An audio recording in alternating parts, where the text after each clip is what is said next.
Next on CSpan 2, two Palestinians discuss the Middle East peace process. Jonathan Kutab and Manuel Hassassian offered their views on the Middle East peace talks at a newsmaker luncheon hosted by the National Press Club. Mr. Hassassian is a professor of political science at Bethlehem University and a leading scholar in the field of contemporary Palestinian affairs. Mr. Kutab is an attorney from Jerusalem and a frequent commentator on international news programs. We will turn now to this discussion at the National Press Club.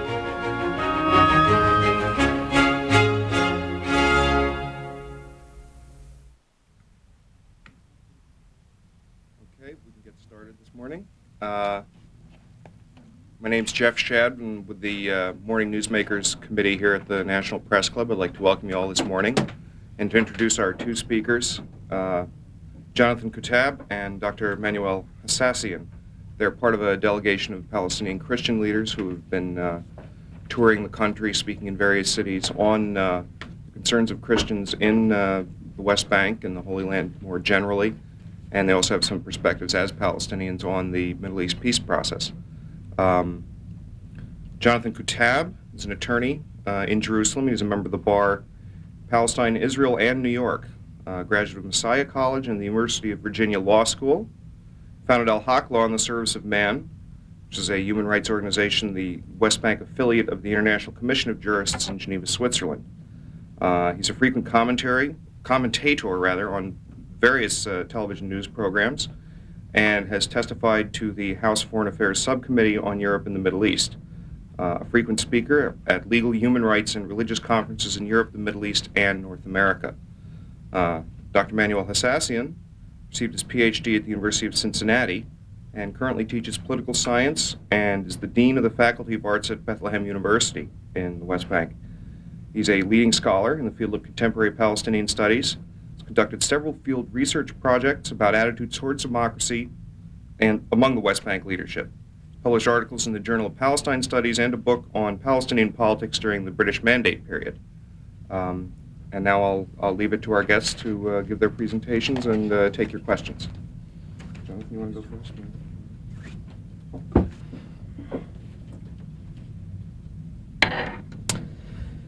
Thank you very much. I'll try to give a few brief remarks on the perspective that many Palestinian Christians, but also Palestinians in general, feel about the present situation. I also would like to speak as a person who has been active for a long time in the human rights field and who has some understanding of the legal structure, very complex legal structure in the occupied territories.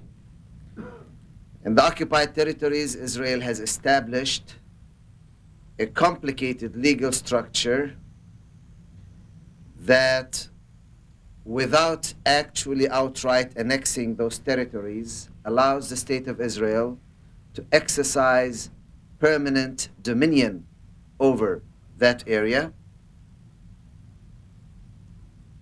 to change the demographic and material structure of the landscape,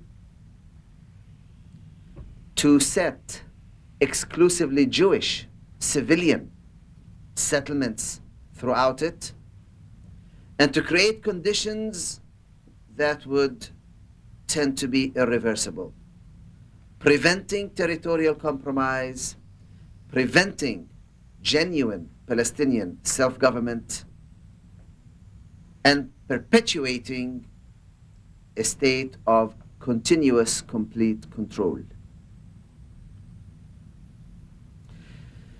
For genuine peace to come to that area, it was necessary that both the Palestinian Arabs and the Israeli Jews make major, historic, radical reorientation of their attitudes towards one another. The Palestinian people, painfully and after a long process, have made those changes in recognizing the State of Israel, in limiting their national aspirations to about 1/4 of the Palestinian territory, and in agreeing to negotiate under highly unfavorable terms interim arrangements towards a final solution.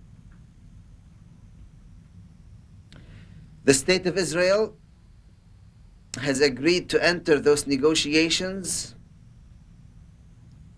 but so far has done very little to reorient radically its position. Legally, they have tried to maintain a process of land acquisition, administrative restructuring,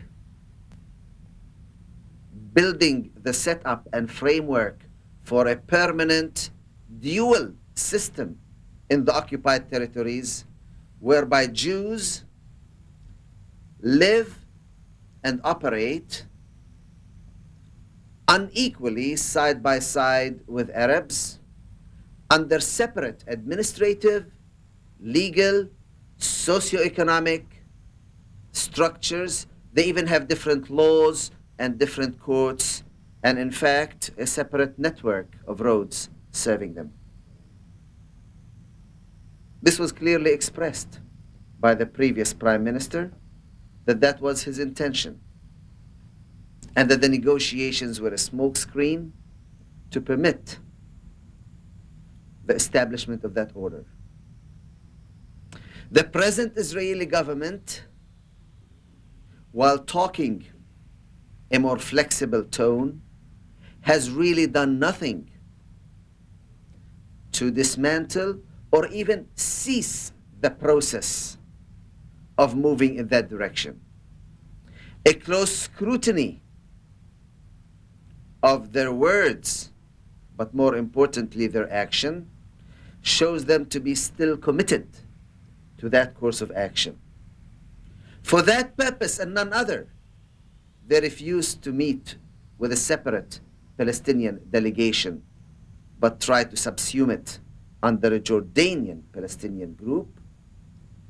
For that reason also, they refuse to freeze the settlements, but continue to build them and come up with spurious distinctions between so-called security and so-called political settlements, when we all know that in a militarily sensitive area, you would not move your civilians, your women and children into a border area, but rather your military.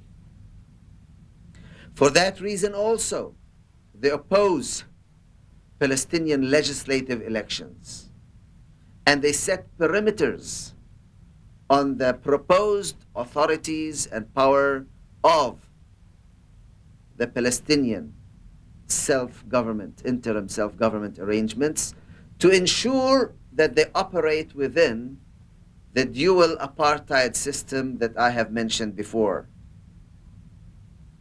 believing that Palestinians have no option but to accept that or appear once again rejectionists, believing that they really do not need to meet or address the aspirations of the Palestinian people, but only the sensitivities of American administrations, believing that they can sufficiently obfuscate the issues, that they can proceed with their policies largely unhampered.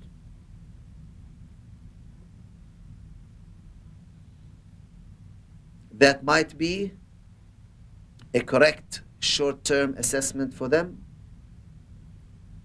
but it is a dangerous, disastrous policy.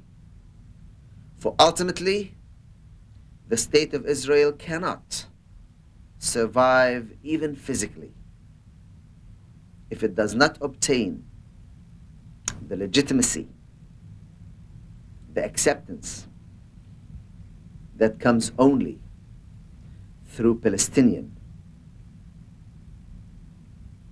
acceptance and through a just resolution of their needs. Unfortunately, the different Israeli governments, including this one, feel they only need to negotiate with US administrations rather than with their opponents, feel they have the overwhelming and dominant negotiating postures, and that the Palestinians will only have to take what is offered them or lose entirely. I therefore would like to urge those of you in the press who follow these events to be a little bit more critical, to be sensitive to the nuances, not to be taken up with the tone of the new Israeli government, but to look at their actions. If anything, there is a danger that the new Israeli government will be able to get away with more than the government of Shamir. Already we know from a human rights perspective that Mr. Rabin himself, on issues of human rights, has had a far worse record than the Likud governments on issues of deportation, administrative detention, use of collective punishment, house demolitions, torture and prison conditions. On each and every one of these issues, his record has been worse than the record of the Likud governments. One wonders, even now, whether he will be able to get away with more, precisely because he enjoys the goodwill and reputation of a more conciliatory politician than Mr. Begin. I remember as a Christian, scant 3 weeks ago, how a Greek Orthodox church was bulldozed on the Mount of Olives, was destroyed. Idea was it did not have a license, and the reason it didn't have a license is because there was no town planning or zoning for the Mount of Olives. It's an Arab area. As part of the Israeli government of Judaizing Jerusalem, empty areas have been confiscated for exclusive Jewish residency, while Arab areas, 25 years after the occupation, continue to suffer an absence of zoning, therefore absence of licensing and permission, which is desperately needed for housing. One wonders if Shamir could have gotten away with such a thing. I understand there was hardly a ripple in this country. I want to simply say that we Palestinians, despite these grave consequences, continue to be committed to the peace process. We will try to operate even under those difficult circumstances. It gets harder and harder every day to justify to our peoples this flexibility. For a long time, withholding the $10 billion for the settlements was the one specific, concrete accomplishment that our negotiators could point to as a counterbalance to all the concessions they made. Now even that was taken away, apparently, without a settlement freeze. Our people continue to see the building of new settlements, continue to see new civilians moving into them, whom everybody knows will have to be evacuated at some point, if there is to be a genuine compromise.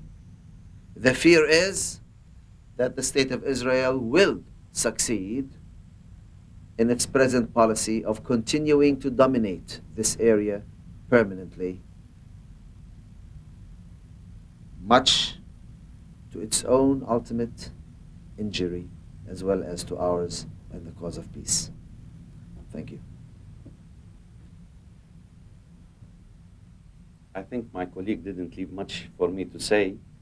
He had covered a wide range aspects of the Palestinian-Israeli conflict, but I would like to emphasize the Palestinian dimension, basically, in this peace process, which I think it is very important for you to know to what extent the Palestinians have been traversing from rigid stands into more pragmatic stands in this peace process. Definitely, the Palestinians did not, out of vacuum, became so moderates and so pragmatists.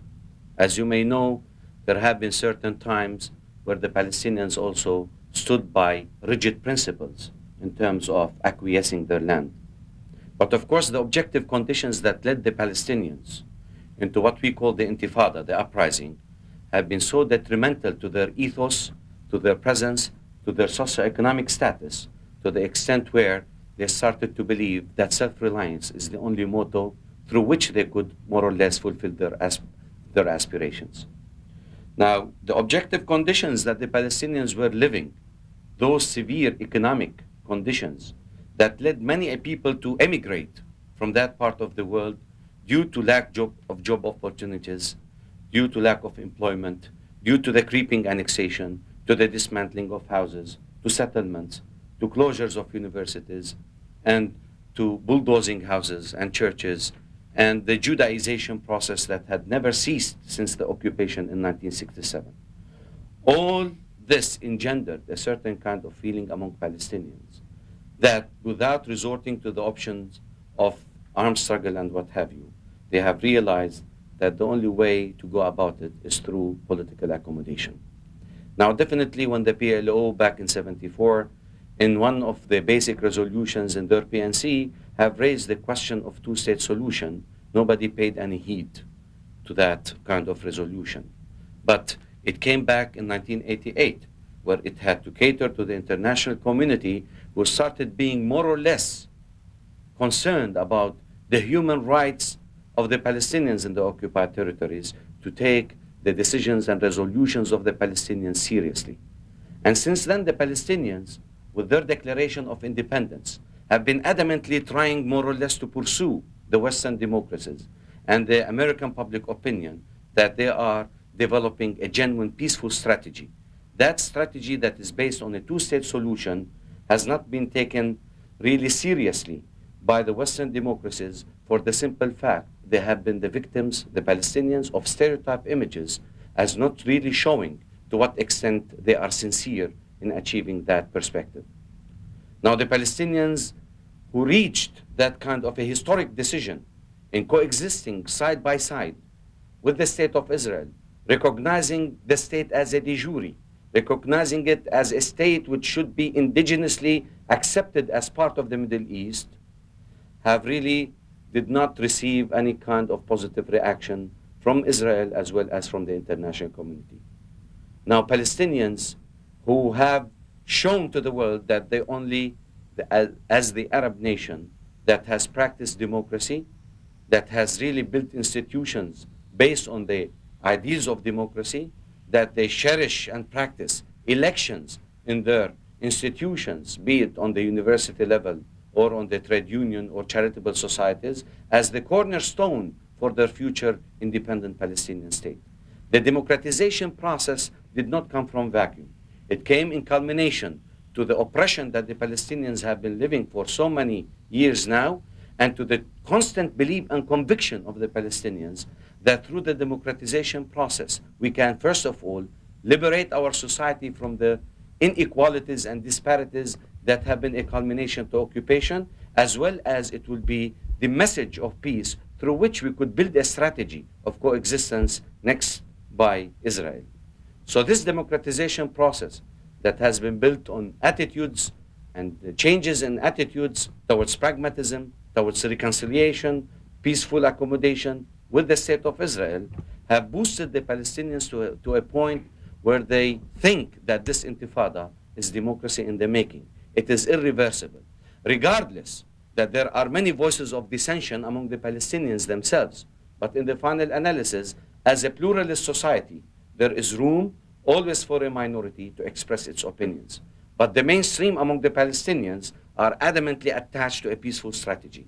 That peaceful strategy is accommodationist in a sense that there is a recognition by the Palestinians to the state of Israel.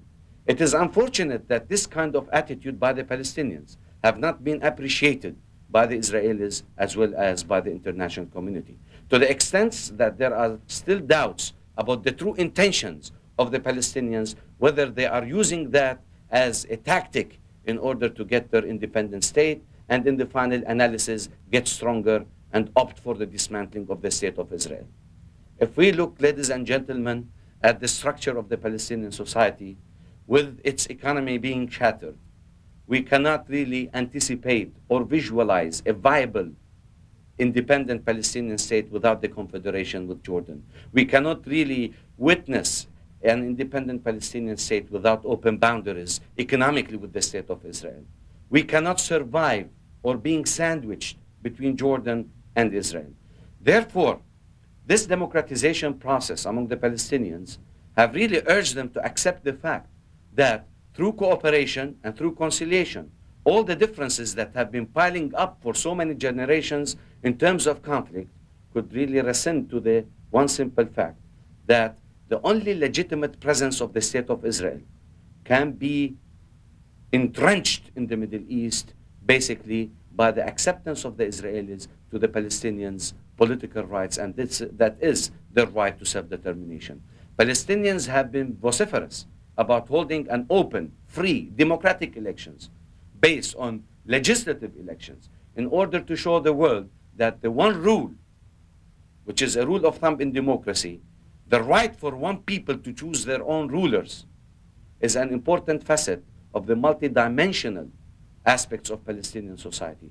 So far we have been hearing statements from the new Prime Minister, Mr. Ishaq Shamir, who eloquently my colleague have described his history as being a hawkish and as right-wing, and now he is trying to put cosmetics on the Labour government in order to appease and to be accommodationist, not to the Palestinian question, as much as to be accommodationist to the United States and to the Western democracies. This is very crucial for us as Palestinians to make you feel and realize that all the practices of oppressive government that is going on still in Palestine did not cease. And the true intentions of this government has yet to gain the confidence of the Palestinians that they have really true intentions of peace. So far in this transitional period, where it is short for us to believe that we can put our eggs in that basket, in the basket of Prime Minister Ishaq Rabin, I think it would be premature. With cautious optimism and with guarded hopes and with our trust now in the Americans, as we have thought that it would be an impartial peace broker, now with the 10 billion loan guarantees given to Israel, there is a cloud of pessimism among Palestinians whether actually this would be used as a political leverage in inducing pressure on Israel to concede on its part, to accept the fact that the Palestinians are partners to the peace process rather than being surrogates and subjugated as they have been for the last 25 years. Now, these true intentions have to be vociferous. They have to be very clear for the Palestinians in order to rebuild their trust in the American administration, regardless Republican or Democrat, that the peace process is irreversible. This peace process is going to salvage the situation of so many people in that part of the world. Therefore, our thrust basically in showing to the world our human dimension, our democratization process, and by exonerating ourselves from all kinds of autocratic regimes in the Arab world, we're trying to show to the world that we as a democracy could coexist next to another democracy, i.e. the state of Israel. And as we have learned from history, never two democracies wage war against each other. The only security and the only stability for the state of Israel in that part of the world should start with the acknowledgement that there has been grievances by the Palestinians. Those grievances should be redressed not only from a civil issue perspective as much as it should be redressed on political grounds. The right for the Palestinians to self-determination. Without granting the Palestinians that basic universal human right, I think it would be very difficult for the conflict to be more or less solved on the basis of negotiations. And let us not forget that the peace process is basically reliant on the factor of the Palestinian. I'm not saying that the Palestinian is the only factor in this process. We cannot really exonerate ourselves from the regional problems. We cannot say that we can negotiate on Syria's part, and we cannot negotiate definitely on southern Lebanon and what have you. But what we are trying to say, a comprehensive peaceful settlement should be a package deal, because all these issues are interrelated together. And in order for security and national security for the state of Israel exist, it has to strike peace with all those contending parties. And above all, the Palestinians has been the crux of the issue in the Israeli-Palestinian conflict, or in the Arab-Israeli conflict. From that perspective, I plead basically to be more effective in your press coverage about the daily human rights violations on the West Bank, and try more or less to look at the transitional stages in which we are seeing, or we are anticipating, we're being cautiously optimistic that there would be relaxation of tension, the easing of tensions, in order to create a general mood among Palestinians that the peace process is going on and that there is hope. Because the moment we see the peace process being stalled with the hard-line positions of the Israelis, more dissension among Palestinians towards extremism, towards bellicosity, it's going to engender a new kind of extremism that is detrimental to the Palestinians in general and to the area in particular. And from that perspective, I think we as Palestinians now, at the threshold of the 21st century, we accepted to be part of this new international order. And we are accepting to be part of the democratic society. Therefore, peace is inevitable if we are determined, as well as we would like to see our adversaries be determined in striking peace with the Palestinians, because that is the only solution for the security of Israel, as well as for the redressing of grievances that have been piling up for the last 40 years. Thank you, ladies and gentlemen.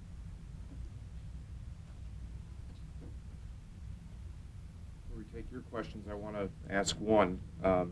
Many years ago, when I was a student at Harvard, Jonathan Kutab came to speak to us and gave a long presentation, basically about the West Bank. It was billed as being something about Gaza as well.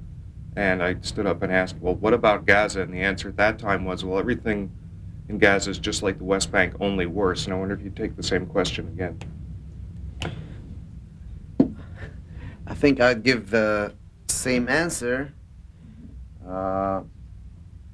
Gaza is interesting because what I described, the apartheid policies and regime in the occupied West Bank also apply to Gaza. In Gaza, there is a very small number of Jewish settlers, between 3,000 and 5,000. They have control of about 1/3 of that highly densely populated area. They consume very large amounts of water. They have sprinkler systems. They have swimming pools at a time when the salination level of water, of the water table in Gaza, is rising to the point where agriculture is becoming difficult, if not impossible. Many citrus trees are dying. The water is hardly potable anymore. These Jewish settlers enjoy as fully a privileged existence as any privileged sector of the population enjoys anywhere in the world, and they coexist side by side with some of the worst miseries that you can expect, even in the Middle East. So the answer is, it is still the same.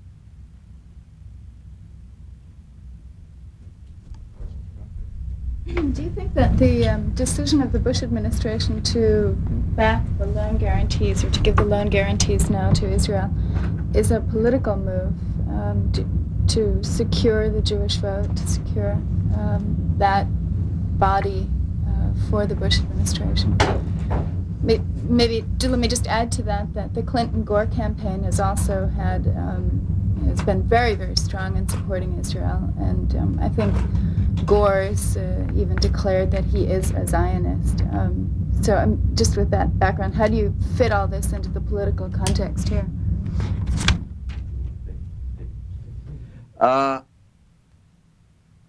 The Bush administration had stated that it would not approve the $10 billion loan unless there was a very clear freeze on all settlements.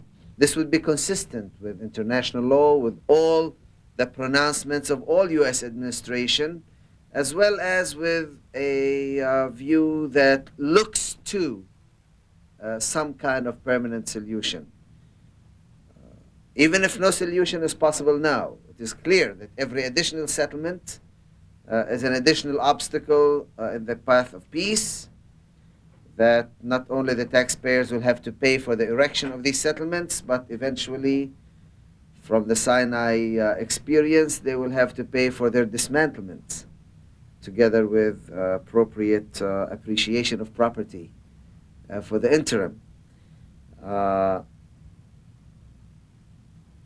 I have not seen anything to require a change in that administration's policy, other than the changing political fortunes of the Bush ticket for the upcoming elections. I do not wish to comment too much on the internal domestic American situation, which you probably know better than I do.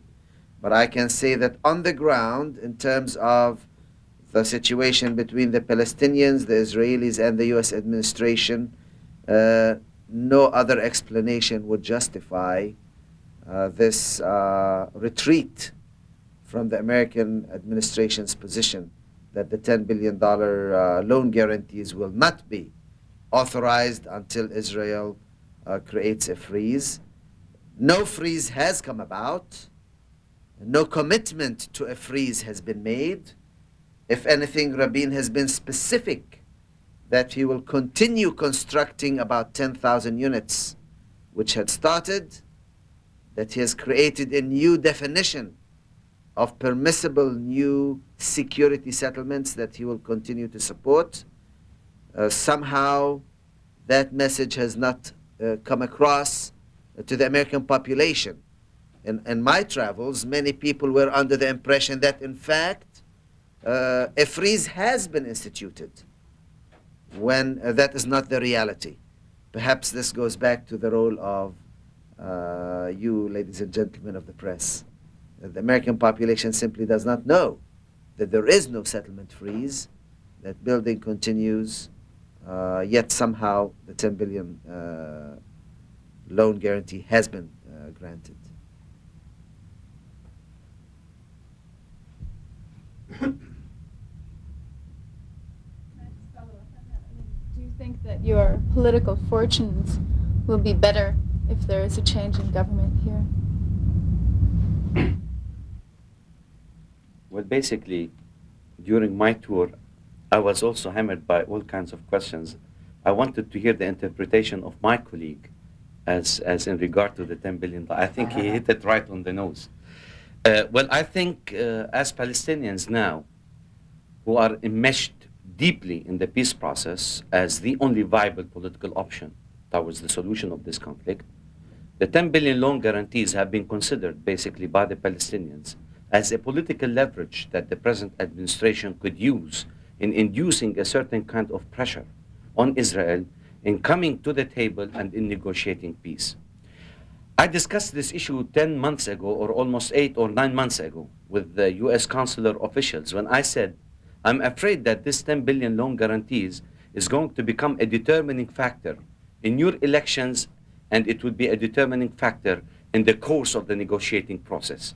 The immediate reaction, they told me, Manuel, don't meddle in the internal domestic affairs of the Americans. This has nothing to do with the state of Israel. This is a purely American issue. I was anticipating at that time that it has to become a crucial issue, and as it did, unfortunately, it's becoming a turning point or a crucial issue for the American voters who are interested, basically, in the international politics. Now, the political fortunes for the Palestinians, whether the Republican or the Democrats win, we still cling to our peaceful strategy. Maybe we would anticipate more endurance of injustices, more human sufferings on part of the Palestinians until the new government, if it is elected to be a democratic government, tuning with the process, with the peace process, and with the aspirations of the Palestinians. But as far as we are concerned, we are adamant that the peace process is inevitable. It has to take place because the American administrations recently have been looking at the Middle East as an important geopolitical and strategic place where their interest lies in a certain kind of stability in the region. And to ensure that kind of stability, they have to seek peaceful accommodations. And now, how Palestinians perceive the granting of the loan to Israel is received with great pessimism. As to what extent we could convince our constituencies back there that still the American administration is an impartial peace broker. Because, as my colleague said, the settlements are still going on, deportations are still going on, and as you may heard a month ago, 6 university students from Al-Najah, which is located in Nablus, north of Palestine, have been deported. Desecrations of holy places are still going on, bulldozing of holy sites are still going on, and now we're talking about a 10 billion loan guarantees with alleged, basically, pronouncements from the Prime Minister that it is not going to be used for building more settlements. And then we see that the Americans are trying to accept the fact that they already started with building 11,000 units, might as well go ahead. But please, by October and November, we don't like to see any more settlements being built.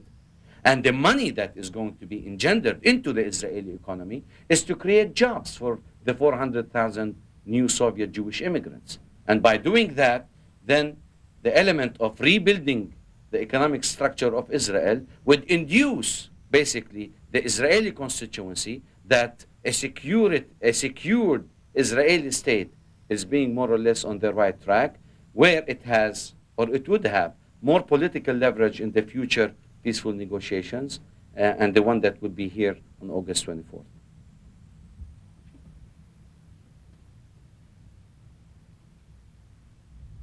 What is your sentiment about how Congress will react to, I think they still have to take some action on this loan guarantee. Is there any effort by Palestinian Americans to try to stop this in the Congress?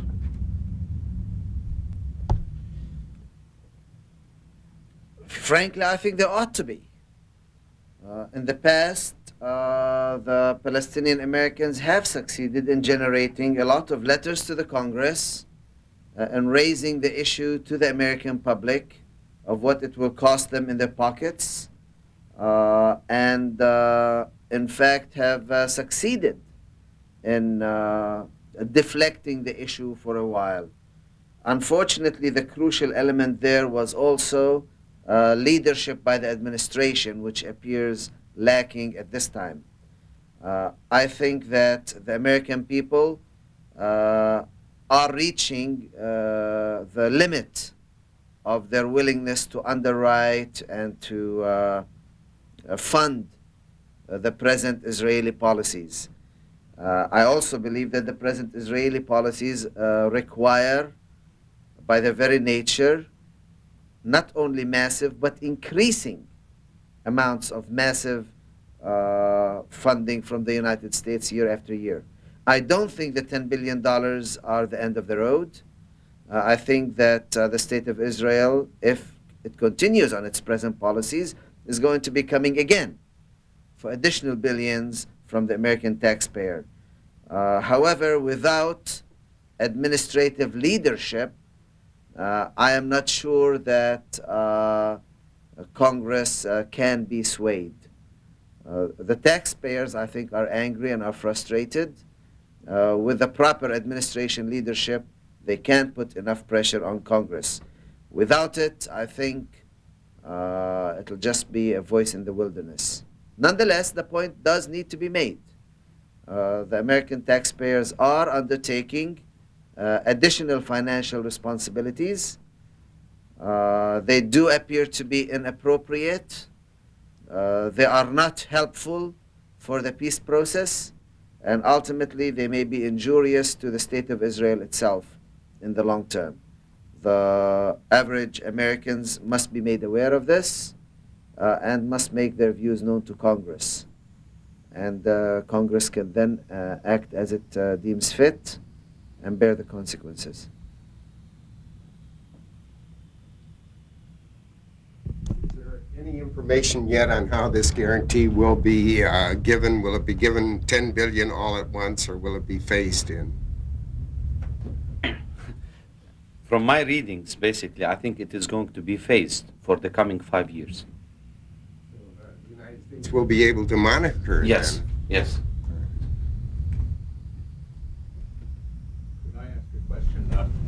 In going about, you've hit 10 cities, and other Palestinians hit 15 more. So you have a better understanding of what the grassroots American attitude is towards the loan guarantees and towards the this whole subject of Arab-Israeli peace.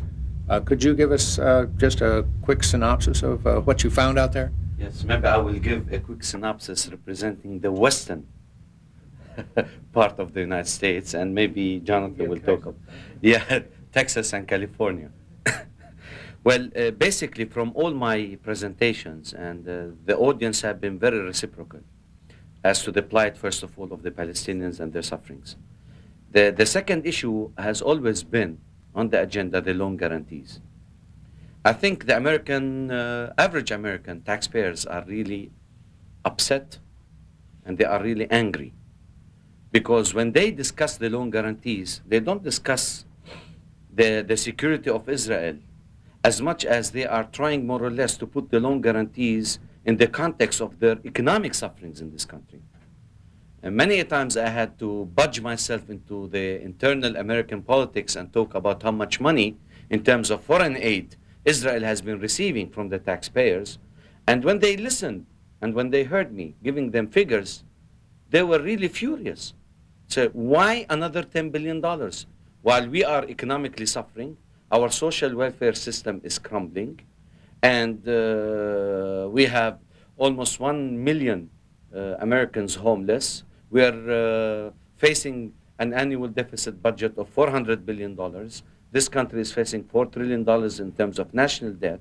How could we justify keep on pumping money in the state of Israel, giving them money at the expense of our taxpayers? So the mood has been very negative. And as a matter of fact, they said this is immoral and unjustified, for the simple fact that Israel has been taking money from this country for so many years now, but it has exceeded its limits. They were satisfied by giving Israel $3.5 to $4 billion a year, but talking about 10 billion, maybe 15 billion in the future, and knowing that the strategic interests of the Americans in Israel after the Gulf crisis, after the reassessment of the regional security problems, is no more a credible asset as it used to be during the Cold War era. So from that perspective, I think they are politically conscious for the first time as looking at this issue from a purely domestic perspective that has immediate repercussion on U.S. foreign policy, which I think in the near future, the American public opinion is not going to sit idle by the question of foreign aid. And when it comes basically to the state of Israel that is showing tremendous oppression of another people, and yet also showing the rigidness on the part of the Israeli government in terms of peaceful negotiations.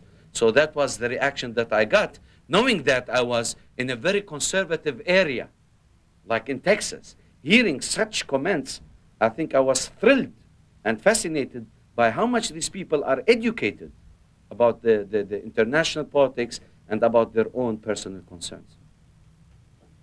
Yeah, I came across similar reactions in the states where I was. I was in Alabama, Oklahoma, Albuquerque, New Mexico, Minneapolis, St. Paul, and Denver. Everywhere I went, the issue of the $10 billion was known. People were, in fact, angry. I did not come across any sentiment to the contrary that we really ought to be giving that money. I think, as an outsider observing the American political system, I think there is in this country clearly a lot of resentment and frustration with Congress. The Perot phenomena, I think, reflected that type of frustration. People feel that sometimes Congress is not responsive to their needs, and that neither of the major parties seem to be reflecting what the people think. I think the $10 billion is going to be one of those. How it will play out politically, I don't know. But my sense is that the taxpayers in this country simply are not in favor of the loan guarantee. Many of them even knew about the Scranton Amendment, that by law, aid to the State of Israel must never fall below the amount of loan repayments they have to make, principal plus interest. I was surprised. But apparently, American taxpayers are getting a little bit more informed and do not seem to be very much in favor of the $10 billion guarantee.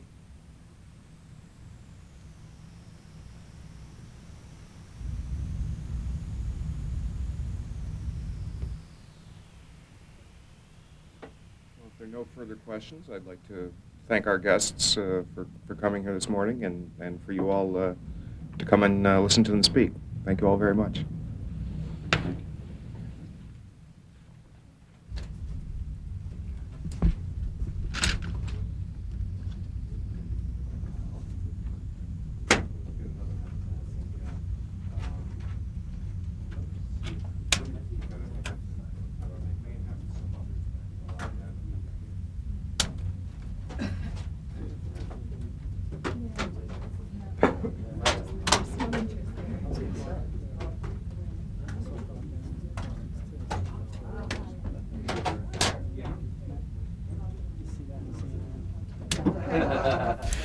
Send your questions or comments about this event to the National Press Club Library at the National Press Building, Washington, D.C., 20045.